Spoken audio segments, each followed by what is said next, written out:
Hello guys, नमस्कार। और आज हम जिस नौजवान हीरो की बात करने वाले हैं, हैंडसम एक्टर राजेंद्र कुमार की बात करेंगे आज, जो कि एक ऐसा नौजवान अपने दम पर जिसने हिंदी फिल्म इंडस्ट्री में बहुत बड़ा नाम बनाया।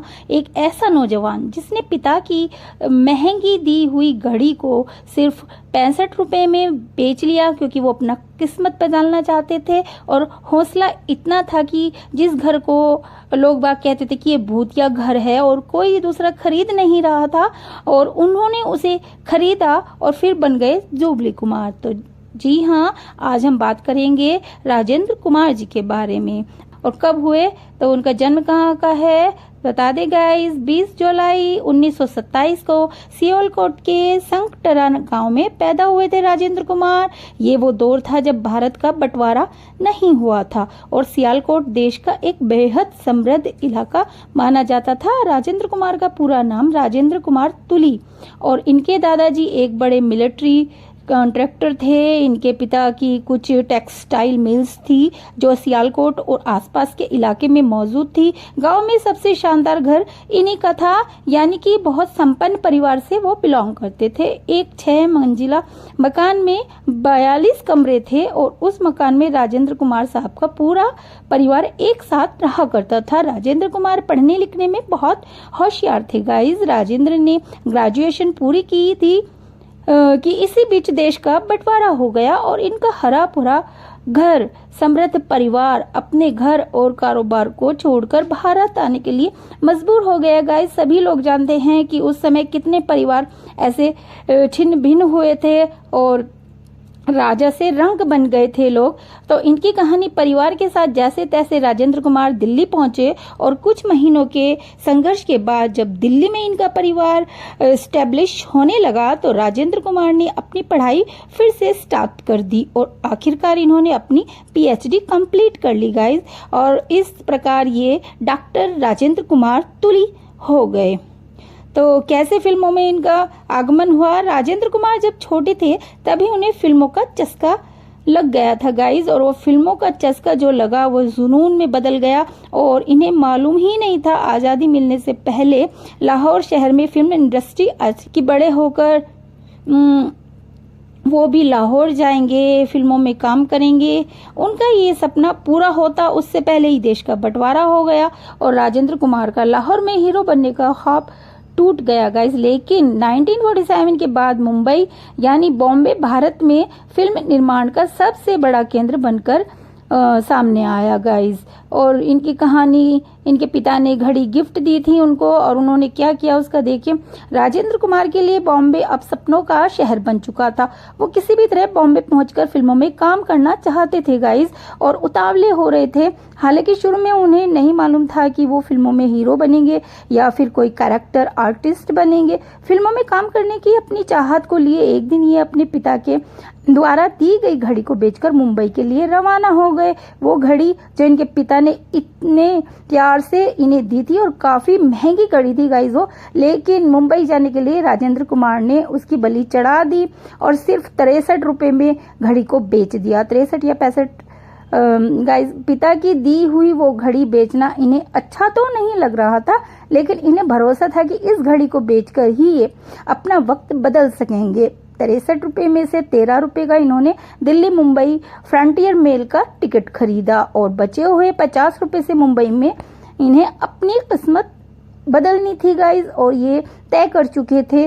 मुंबई आने के बाद राजेंद्र कुमार ने एक कमरा किराए पर लिया। उसके बाद इन्होंने अपना संघर्ष शुरू किया। कोई डायरेक्टर्स, प्रोड्यूसर के ऑफिसों के धक्के खाने के बाद आखिरकार उस जमाने के दिग्गज डायरेक्टर एच.एस. रावल ने इन्हें अपनी असिस्टेंट डायरेक्टर बना लिया गाइस। और आखिरकार राजेंद्र कुमार को फिल्म इंडस्ट्री से जुड़ने का मौका मिल ही गया। अगले 5 सालों तक राजेंद्र कुमार एच.एस. रावल साहब के असिस्टेंट डायरेक्टर की हैसियत से काम करते रहे। इस दौरान पतंगा, पॉकेटमार और सगाई जैसी फिल्मों के डायरेक्शन में इन्होंने असिस्टेंट के तौर पर काम किया गाइस। एच.एस. रावल जब जोगन फिल्म बना रहे थे तो दिलीप कुमार के दोस्त के रोल के लिए उन्हें एक कलाकार की तलाश थी और वो रोल बहुत छोटा सा रोल था गाइज। जब रवेल साहब को कोई कलाकार नहीं मिल सका, उन्होंने हैंडसम दिखने वाले अपने असिस्टेंट राजेंद्र कुमार से वो रोल करा लिया। इस तरह जोगन फिल्म में दिलीप कुमार और नरगिस जैसे बड़े सितारों के साथ गाइज राजेंद्र कुमार को पहली दफा सिल्वर स्क्रीन शेयर करने का मौका मिला था गाइज। यूं तो राजेंद्र कुमार उस फिल्म में कुछ ही देर के लिए नजर आए थे, लेकिन प्रोड्यूसर राजेंद्र गोयल ने इन्हें उस छोटे से रोल में भी नोटिस कर लिया था। उन्हें यह लड़का बहुत सही लगा। साल 1955 में जब उन्होंने फिल्म वचन बनाई तो उसमें राजेंद्र कुमार को एक बहुत ही इम्पोर्टेंट रोल दिया गाइज। इस तरह वचन फिल्म में राजेंद्र कुमार के करियर की as and actor full time film थी और इस फिल्म के लिए उन्हें पूरे 1500 रुपए मेहनताना भी मिला था गाइज। ये फिल्म जबरदस्त हिट रही थी और राजेंद्र कुमार के कैरियर की सबसे पहली सिल्वर जुबली फिल्म यही फिल्म थी गाइज, जिसका नाम था वचन। वचन फिल्म के बाद राजेंद्र कुमार की किस्मत पूरी तरह से बदल गई। फिल्म इंडस्ट्री के लोगों ने कहना शुरू कर दिया कि एक नए स्टार का आगमन हो चुका है। असिस्टेंट डायरेक्टर की नौकरी उन्होंने छोड़ दी और फुल टाइम एक्टर बन चुके थे राजेंद्र कुमार। 1956 में राजेंद्र कुमार ने 2 फिल्मों में काम किया था। ये फिल्में थी तूफान और दिया व आवाज। इसके अगले साल यानी 1957 में राजेंद्र कुमार एक ऐसी फिल्म में दिखे जो न केवल भारत में बल्कि दुनिया भर में पसंद की गई और सराही गई थी। ये थी महबूब खान की मदर इंडिया गाइज। आप सभी इस फिल्म से वाकिफ होंगे। राजेंद्र कुमार इस फिल्म में रामू के रोल में दिखे थे। यूं तो ये फिल्म पूरी तरह से नरगिस की फिल्म थी, लेकिन राजेंद्र कुमार ने भी इस फिल्म में अपनी शानदार एक्टिंग की थी और वो फिल्म इंडस्ट्री के स्थापित अभिनेताओं में इस फिल्म के बाद शुमार हो गए थे और उसके बाद तो उन्होंने पीछे मुड़कर देखा ही नहीं। इसी वजह से इस फिल्म के बाद राजेंद्र कुमार को इतने काम मिले, इतने ढेरों ऑफर्स मिलने लगे। इनमें से कुछ ऑफर्स उन्होंने कबूल भी कर लिए, बतौर हीरो काम भी किया, लेकिन एक हीरो के रूप में इन्हें पहली दफा सफलता मिली। साल 1959 में रिलीज हुई फिल्म गूंज उठी शहनाई से। ये फिल्म बॉक्स ऑफिस पर जबरदस्त हिट साबित हुई गाइस। इस फिल्म से जुड़ा एक रोचक किस्सा यूं है कि फिल्म के स्पेशल प्रीमियर में राजेंद्र कुमार साहब ने प्रख्यात शहनाई वादक रहे मरहूम उस्ताद बिस्मिल्लाह खान को बुलाया था। प्रीमियर खत्म होने के बाद राजेंद्र कुमार उस्ताद बिस्मिल्लाह खान से मिले और बोले, खान साहब मेरी परफॉर्मेंस आपको कैसी लगी? खान साहब बोले, आपकी परफॉर्मेंस भाई हमें तो आप फिल्म में कहीं दिखे ही नहीं। खान साहब के मुंह से ये बात सुनकर राजेंद्र कुमार कंफ्यूज हो गए। तब खान साहब बोले, अरे भाई हमें तो फिल्म के हीरो को देखकर लगा जैसे हम अपने आप को देख रहे हैं। शहनाई वादन कि इतने बड़े नगीने के मुंह से अपनी तारीफ सुनकर राजेंद्र कुमार को बहुत खुशी मिली गाइस। फिल्म मेरे महबूब में राजेंद्र कुमार ने अनवर नाम के एक नौजवान मुस्लिम शायर का किरदार निभाया था। इस फिल्म की कहानी और इस फिल्म का संगीत उस जमाने में बहुत ज्यादा पसंद किया गया था गाइस। राजेंद्र साहब ने इस फिल्म में इतनी जबरदस्त एक्टिंग की थी कि इनके बहुत से फैंस को लगा जैसे राजेंद्र कुमार वास्तव में कोई मुस्लिम एक्टर है। इस फिल्म के रिलीज होने के बाद राजेंद्र कुमार को ढेर सारी ऐसी चिट्ठियां मिली जिसमें उनके सवाल पूछा गया था कि आप कम से कम अपना असली नाम बताएं, क्योंकि जैसे यूसुफ खान का नाम दिलीप कुमार है और वो इसी नाम से मशहूर है। हो सकता है आप भी कोई मुस्लिम हो जो राजेंद्र कुमार के नाम से फिल्मों में एक्टिंग करते हो। राजेंद्र कुमार ने लगभग हर चिट्ठी को जवाब देते हुए लिखा कि मेरे माँ बाप ने मुझे यही नाम दिया है, राजेंद्र कुमार तुली, और यही मेरा असली नाम है। राजेंद्र कुमार की बात हो और कार्टर रोड वाले उनके बंगले के बारे में बात ना हो तो फिर बात अधूरी मानी जाएगी गाइस। ये उन दिनों की बात है जब राजेंद्र कुमार फिल्म इंडस्ट्री में अपना पैर जमाने की कोशिश ही कर रहे थे और कड़ी मेहनत कर रहे थे। राजेंद्र कुमार मुंबई में चाहते थे कि उनका भी कोई मकान हो और ताकि जल्द से जल्द अपने घर वालों को वो दिल्ली से मुंबई बुला लें। किसी ने उन्हें बताया कि कार्टर रोड पर मौजूद एक बंगला बिकाऊ है। ये उस बंगले को देखने चले गए। पहले ही नजर में राजेंद्र कुमार को वो बंगला पसंद भी आ गया, लेकिन दिक्कत ये थी कि राजेंद्र कुमार पास वक्त उनके पास इतने पैसे नहीं थे कि वो बंगला अपना बना पाते। राजेंद्र कुमार सोचने लगे कि आखिर बंगले को खरीदने के लिए पैसों का इंतजाम कैसे किया जाए। उन्हें कहीं से कोई उम्मीद नजर नहीं आ रही थी, पर चूंकि इनकी किस्मत में वो बंगला लिखा था और जो किस्मत में होता है वो मिलता ही है गाइस, तो उस बंगले को खरीदने का रास्ता खुद इनके पास चलकर आया। दरअसल B.R. चोपड़ा इनके पास अपनी एक फिल्म की कहानी लेकर आए और साथ ही वे एडवांस भी दे दिया इनको, और वो हर हाल में अपनी उस फिल्म में इन्हें लेना चाहते थे। इतना ही नहीं, उस फिल्म के अलावा भी 2 और फिल्में इन्हें मिल गई। एक B.R. चोपड़ा ने इन्हें फिल्में साइन करने को कहा। इस तरह राजेंद्र कुमार ने B.R. चोपड़ा की मदद से कार्टर रोड पर जो बंगला था उसको खरीद लिया। जब राजेंद्र कुमार ने ये बंगला खरीदा था तो कई लोगों ने इनसे कहा कि ये बंगला शुभ नहीं है और यहाँ तरह तरह की आवाजें आती हैं, और चूंकि कई लोग इस बंगले में आने के बाद भाग गए थे और इस वजह से ये बंगला आप ना लें, लेकिन ये बंगला उन्होंने लिया। हालांकि सबने कहा कि ये बंगला भूतिया है या कुछ भी है, लेकिन राजेंद्र कुमार इस बंगले को दिल से अपना बना बैठे थे और उन्होंने अपने किसी की भी एक नहीं सुनी और अपने परिवार के साथ इस बंगले में रहने के लिए आ गए गाइस।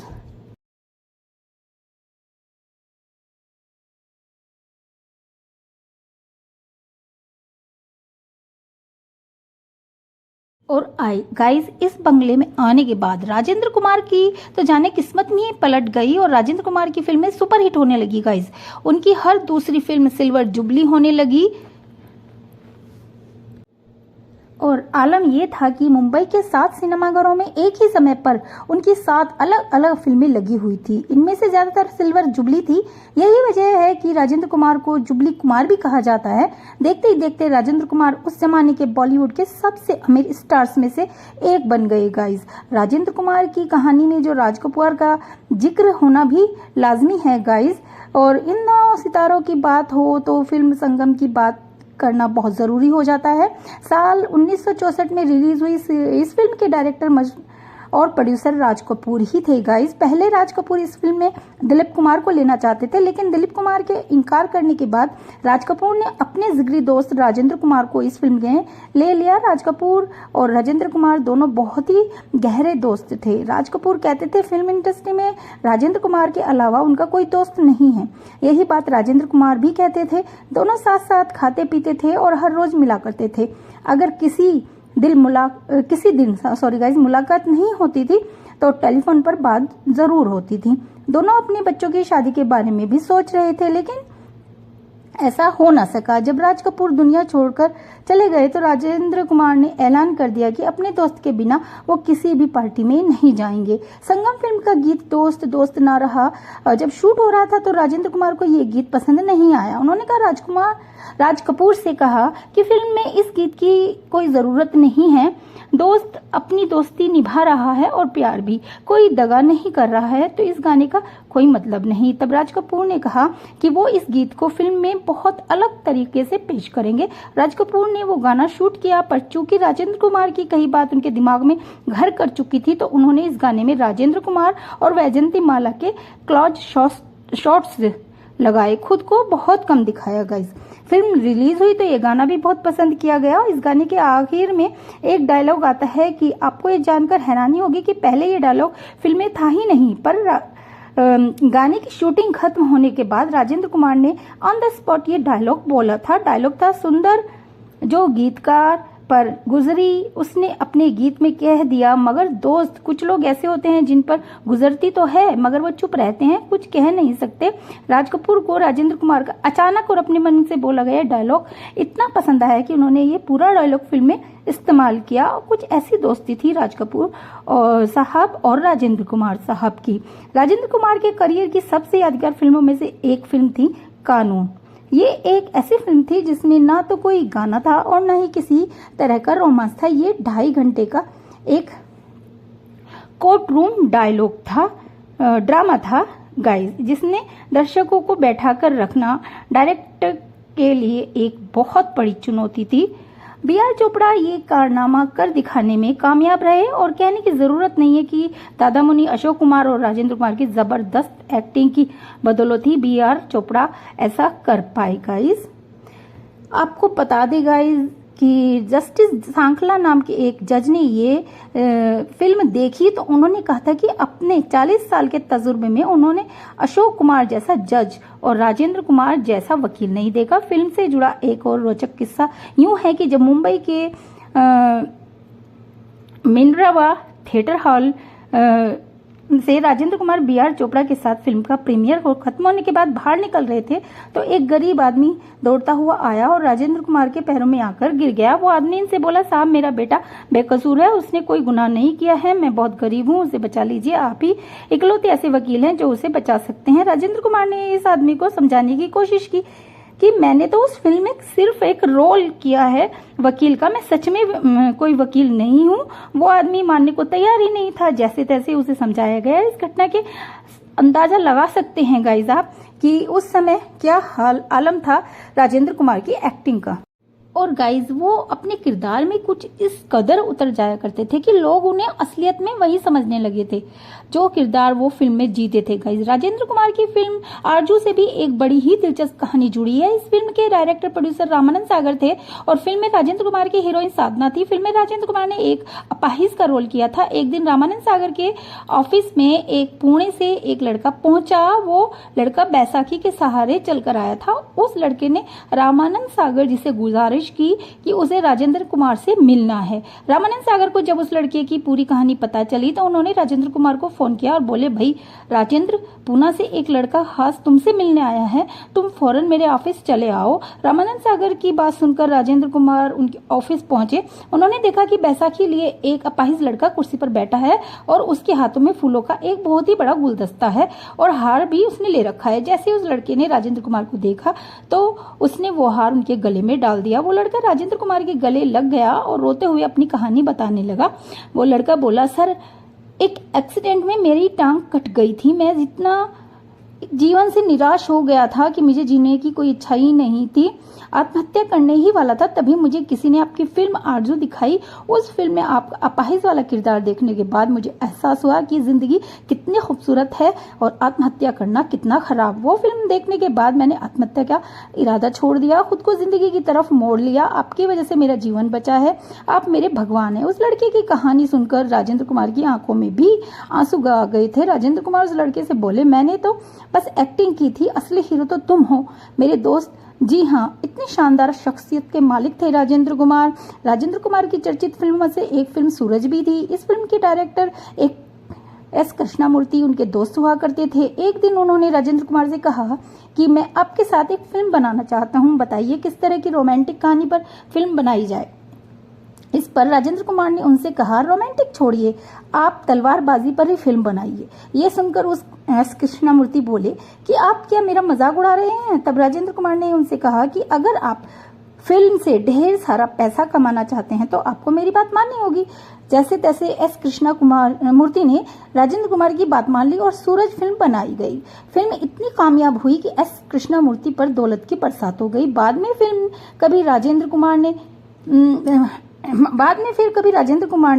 ऐसी कोई फिल्म नहीं की जिसमें तलवारबाजी हो। कई सालों के बाद गोरा और काला फिल्म में एक बार फिर से उनके हाथ में तलवार नजर आई थी, लेकिन उस फिल्म में की कहानी बहुत अलग थी, इसलिए राजेंद्र कुमार ने वो फिल्म नहीं की थी। फिल्म गोरा और काला में ये डबल रोल में थे। अपने काले किरदार के लिए ये जो मेकअप लगाया करते थे गए, उसमें इन्हें पूरे 2.5 घंटे लगते थे। काले किरदार का शॉट देने के बाद ये गोरे किरदार का शॉट देते थे और उसके लिए भी काला मेकअप उतारने में करीब इनको 1.5 घंटा लगता था। देखिए गाइस कितनी मेहनत से ये वो रोल किया करते थे जिससे कि वो बिल्कुल रियल लगे। यानी कहा जा सकता है कि अपने काम को लेकर डेडिकेशन राजेंद्र कुमार में कूट कूट कर भरा हुआ था। सालों तक चले अपने फिल्मी कैरियर में राजेंद्र कुमार ने कई तरह के रोल निभाए, लेकिन वो कभी भी किसी फिल्म में विलेन के रोल में नजर नहीं आए।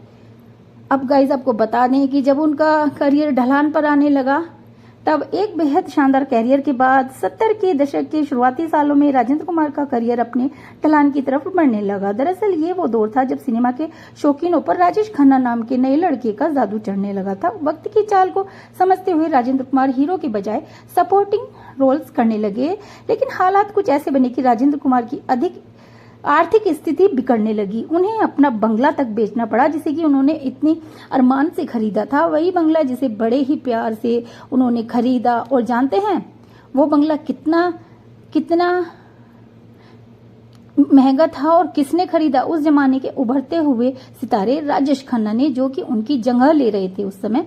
दरअसल जब राजेश खन्ना को मालूम चला कि राजेंद्र कुमार अपना बंगला बेच रहे हैं तो वो तुरंत उनसे खरीदने के लिए बंगला पहुंच गए, ये सोचकर कि जैसे राजेंद्र कुमार की किस्मत इस बंगले में आने के बाद चमक गई थी उसी तरह शायद उनकी किस्मत भी चमक जाए। हुआ भी ठीक है सही। राजेश खन्ना का करियर इतना जबरदस्त रहा कि उन्हें भारत का पहला सुपरस्टार कहा जाने लगा। कभी जिस बंगले को भूतिया कहा जाता था, आप सोचिए गाइस, उस बंगले ने फिल्म इंडस्ट्री को 2 शानदार सितारे दिए हैं। गाइस ये तो मन की बात होती है कि आप किसी चीज को अच्छा नहीं मानते तो वो आपके लिए नेचुरली अच्छा नहीं निकलेगी। अगर आप उसके बारे में कुछ पॉजिटिव सोचते हैं तो ये सोच आपकी काम कर जाती है। गाइस राजेंद्र कुमार एक ऐसे एक्टर के तौर पर मशहूर थे जो किसी भी फिल्म के स्क्रिप्ट को बहुत ध्यान से पढ़ और समझकर ही साइन करते थे। लोग कहते थे कि अगर फिल्म राजेंद्र कुमार ने साइन की है तो यकीनन फिल्म की कहानी बहुत बढ़िया होगी। फिल्म झुक गया आसमान की कहानी जब सायरा बानो के पास पहुंची तो उन्होंने शुरू में उस फिल्म में काम करने से इनकार कर दिया था, लेकिन किसी ने जब उनसे कहा कि राजेंद्र कुमार ने इस फिल्म को साइन किया है तो तुम्हें ये फिल्म नहीं छोड़नी चाहिए, तो सायरा बानो ने इस फिल्म को अपना लिया और इसमें काम करने के लिए राजी हो गई। और ये बड़ी भी साबित हुई, काफी हिट साबित हुई ये मूवी। लेकिन इतना शानदार फिल्मी कैरियर होने के बावजूद भी राजेंद्र कुमार को कभी फिल्म फेयर अवार्ड्स नहीं मिले सके। हालांकि 4 बार उन्हें नॉमिनेशन के जरूर मिला था लेकिन अवार्ड नहीं मिला। कहा जा सकता है राजेंद्र कुमार का अवार्ड था जनता की तरफ से उन्हें मिला हुआ प्यार और सपोर्ट। साल 1969 में भारत सरकार ने राजेंद्र कुमार को पद्मश्री से नवाजकर जरूर उनके लिए हुनर को सलाम किया था। गाइस उनके जीवन से जुड़ा आपको एक रोचक किस्सा और बता देते हैं। जब वचन फिल्म के प्रोड्यूसर ने इनसे पूछा कि फिल्म के प्रीमियर में अपनी फैमिली के लिए उन्हें कितने टिकट की जरूरत होगी तो इन्हें लगा कि इन्हें तो टिकट फ्री में ही मिलेंगे। इन्होंने 10 टिकट के लिए कह दिया, मगर जब फिल्म का पेमेंट इन्हें करना पड़ा तो उसमें से 10 टिकट के पैसे भी काट लिए गए। उस दिन इन्हें एहसास हुआ कि प्रोफेशनल लाइफ में कुछ भी फ्री में नहीं मिलता। इस घटना के सालों बाद नाम फिल्म की शूटिंग के दौरान जब अमृता सिंह हांगकांग से रोज इंडिया अपने घर बात करती थी तो उसका बिल इनसे प्रोडक्शन में जाता था। चूंकि राजेंद्र कुमार उस फिल्म के प्रोड्यूसर थे तो उन्होंने इस घटना का पता चलते ही अमृता सिंह की फीस में से टेलीफोन का वो सारा बिल काट लिया था। गाइस राजेंद्र कुमार की निजी जिंदगी के बारे में कर लेते हैं बात कुछ अब। तो इनकी शादी निर्माता निर्देशक ओपी रल्हन की बहन शुक्ला से हुई थी। जब शुक्ल से इनकी पहली मुलाकात हुई तो इन्होंने उनसे कहा, देखो भाई शुक्ला, मैं तो पीजी में रहता हूँ, मेरी सैलरी भी बहुत कम है, क्या तुम मेरे साथ खुश रह पाओगी? शुक्ल जी ने कहा कि बिल्कुल खुश रह पाऊंगी। उसके बाद इन्होंने शुक्ल से शादी कर ली और इनके और शुक्ल के 3 बच्चे हुए, 2 बेटियां और 1 बेटा मनोज। इनका बेटा मनोज आगे चलकर फिल्म इंडस्ट्री में कुमार गौरव के नाम से मशहूर हुआ था। खुद राजेंद्र कुमार ने लव स्टोरी नाम की फिल्म से अपने बेटे का करियर शुरू किया था और बॉलीवुड में लॉन्च किया था उन्होंने। फिल्म बॉक्स ऑफिस पर भी बड़ी हिट साबित हुई। गौरव रातों रात स्टार बन गए थे, लेकिन अपने पिता की तरह वो अपना स्टारडम मेंटेन नहीं रख पाए और कुछ ही सालों में के बाद गुमनामी के अंधेरों में खो गए। कुमार गौरव की शादी सुनील दत्त साहब की बेटी नम्रता दत्त से हुई है, यानी मदर इंडिया के वो 2 भाई सालों बाद समधी बन गए। गाइस राजेंद्र कुमार की जिंदगी के आखिरी कुछ साल बड़ी ही मुश्किलों में गुजरे थे। वो कैंसर के शिकार हो गए थे, लेकिन अपनी शर्तों पर जिंदगी जीने वाले राजेंद्र कुमार ने दवाई खाने से साफ इनकार कर दिया। इसका असर कुछ ये रहा कि 12 जुलाई सन 1999 को अपने जन्मदिन से महज 8 दिन पहले 71 साल की उम्र में राजेंद्र कुमार का कार्डियक अरेस्ट के चलते ये दुनिया छोड़कर हमेशा के लिए चले गए। और जिस दिन राजेंद्र कुमार की मौत हुई थी उससे ठीक 1 दिन पहले यानी 11 जुलाई को इनके बेटे मनोज उर्फ कुमार गौरव का 39वां जन्मदिन था। गाइस राजेंद्र कुमार की मौत से उनके फैंस बहुत दुखी हुए थे। हर किसी की जुबान पर बस एक ही बात थी, हिंदी सिनेमा के एक युग का अंत हो गया है। और रियली गाइज ये बात ट्रू भी थी। और गाइज ये सब जानकारियां हमने मेरठ मंथन नाम के एक लेख से ली हैं और कुछ अपना भी इसमें डाला है, तो वहां से हमने ये आपके साथ शेयर किया है। गाइज राजेंद्र कुमार साहब को मैं भी नमन करती हूं और फिल्म इंडस्ट्री में उनके योगदान के लिए उन्हें सैल्यूट भी करती हूं। गाइज तो आप देख सकते हैं गाइज कि आदमी अगर पॉजिटिव रहे, नेगेटिव थिंकिंग ना लाए, और तो फिर वो जो कुछ वो काम नहीं कर सकता, सोचता है कि ये काम बिल्कुल नामुमकिन है, वो भी कर दिखाता है। और देखिए जन्म भले ही इनका चांदी का चम्मच मुंह में लेकर हुआ, बट बीच में ऐसी परेशानियां आई इनकी लाइफ में कि फिर से वही गरीबी, आर्थिक तंगी का दौर आया, लेकिन इन्होंने अपने आप को संभाला और उसी समय निर्णय लिया। ये नहीं कि चलो आज करेंगे कल करेंगे, इन्होंने तुरंत निर्णय लेकर के अपने पिता द्वारा दी गई घड़ी भी बेच दी और फिर उससे अपना करियर शुरू किया गाइज। और डायरेक्टर के असिस्टेंट डायरेक्टर के रूप में कार्य शुरू किया और बाई चांस इन्हें 22 लाख रोल मिल गया। गाइज ऐसा नहीं है, इनकी जो मेहनत थी वो ही रंग लाई आखिरकार में। और ये बीमारी से, कैंसर की बीमारी में भी अपने को इन्होंने नहीं झुकाया, बट इन्हें शायद दवाई वगैरह लेनी चाहिए थी गाइज, क्योंकि कुछ और समय इनकी छाया हम पर बनी रहती। बट अपने अपने कुछ रूल्स होते हैं गाइज और इन्होंने वो फॉलो किए हैं। तो गाइज मेरा तो यही मानना है, हालांकि इन्हें मुस्लिम भी लोग समझते थे क्योंकि इनकी जो डायलॉग डिलीवरी थी और उर्दू के इतने शब्द थे। हमने देखा है कि अधिकतर जो पाकिस्तान में है, लाहौर, कराची और इस जगह से ही आए हुए ज़्यादातर लोग जो हैं फिल्म इंडस्ट्री में रहे हैं, तो उनकी बोलचाल की भाषा वैसी ही रहती है। और इस वजह से गाइज ये हम कह सकते हैं कि इनको ऐसे ही दिलीप कुमार साहब की तरह लोग समझते थे कि ये भी मुस्लिम है और यूनुस खान की तरह इनका भी नाम चेंज हुआ है। तो बट ऐसा नहीं था, वो इन्होंने क्लियर कर दिया है। तो हमें ये ही जानना था कि क्या ये सचमुच मुस्लिम थे, तो और क्या इनकी बायोग्राफी ही कह सकते हैं इसको कि क्या है उसके अंदर। तो हमने सब चीज़ आपसे शेयर किया है गाइज, और सब कुछ हमने सोशल मीडिया से ही लिया है या कुछ इनके इंटरव्यूज वगैरह से तो नहीं मिला है, क्योंकि इनके इंटरव्यू इतने नहीं उपलब्ध हैं। तो यही मेरा कहना है गाइज। और सुनील दत्त साहब इनके समधी बने, उनकी नरगिस की बेटी जो नम्रता दत्त हैं वो कुमार गौरव की वाइफ हैं और उनके बच्चे भी हैं, 2 लड़कियां आई थिंक, ज़्यादा मुझे पता नहीं है। तो मैं इनको सलाम करती हूँ, सैल्यूट करती हूँ कि इन्होंने अपनी ज़िंदगी सिर ऊंचा करके जी है, कभी भी ये किसी के सामने नहीं झुके। और तो आपका क्या कहना है इस बारे में, उनकी लाइफ के बारे में, लाइफ स्टाइल के बारे में सॉरी गाइस।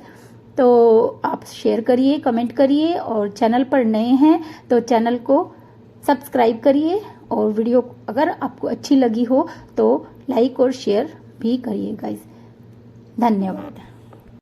और गाइज वीडियो थोड़ा लंबा हो गया है क्योंकि इनकी तो इतनी अनसुनी कहानियां हैं जो कि आपसे और भी शेयर कर सकती थी मैं, इनकी लव लाइफ के बारे में और इनकी सब चीज़ों के बारे में, बट वो अभी वीडियो इतना ज़्यादा लंबा हो गया है, वो मैं नहीं कर पा रही हूँ। सोच रही हूँ कि अगले वीडियो में ज़रूर आपको इस बारे में कुछ शेयर करूँगी मैं।